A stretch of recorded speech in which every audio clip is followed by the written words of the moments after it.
بسم اللہ الرحمن الرحیم وَيَقُولُ الْإِنسَانُ أَإِذَا مَا مِتُّ لَسَوْفَ أُخْرَجُ حَيًّا أَوَلَا يَذْكُرُ الْإِنسَانُ أَنَّا خَلَقْنَاهُ مِن قَبْلُ وَلَمْ يَكُ شَيْئًا۔ سورۃ مریم۔ رب تعالیٰ کا ارشاد مبارک ہے کہ انسان کہتا ہے وَيَقُولُ الْإِنسان أَإِذَا مَا مِتُّ لَسَوْفَ أُخْرَجُ حَيًّا، جب میں مر جاؤں گا تو دوبارہ اٹھایا جاؤں گا زندہ کر کے۔ اللہ تبارک و تعالیٰ نے ارشاد فرمایا اولا یذکر الانسان، انسان کیا تجھے یاد نہیں انا خلقناہ من قبل، کہ اللہ نے تجھے پیدا کیا اس سے پہلے کہ تو کچھ بھی نہ تھا۔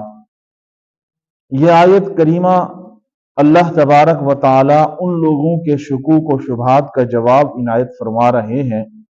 جو سمجھتے ہیں کہ مرنے کے بعد ہم دوبارہ زندہ نہیں ہوں گے،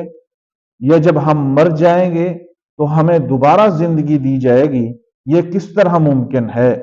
تو اللہ نے ان کو جواب دیا کہ یہ اس طرح ممکن ہے کہ جیسے تم اس دنیا میں تھے ہی نہیں،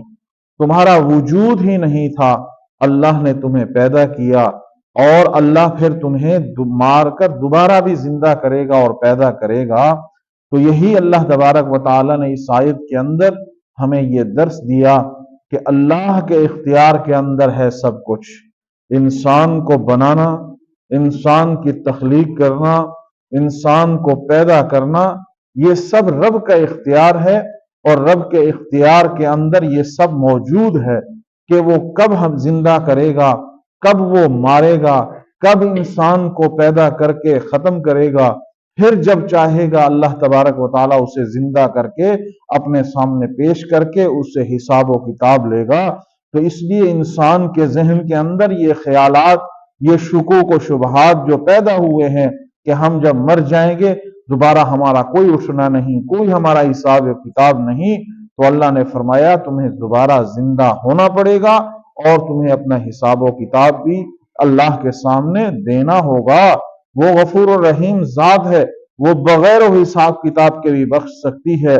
لیکن اللہ کا یہ قانون اور دستور ہے کہ جب انسان مرے گا اس کو دوبارہ زندہ کیا جائے گا اور رب کے حضور اسے پیش کیا جائے گا۔ تو یہی آیت ہمیں بتا رہی ہے کہ تیرے ذہن کے اندر انسان جو خیالات ہے کہ رب کس طرح پیدا کرے گا،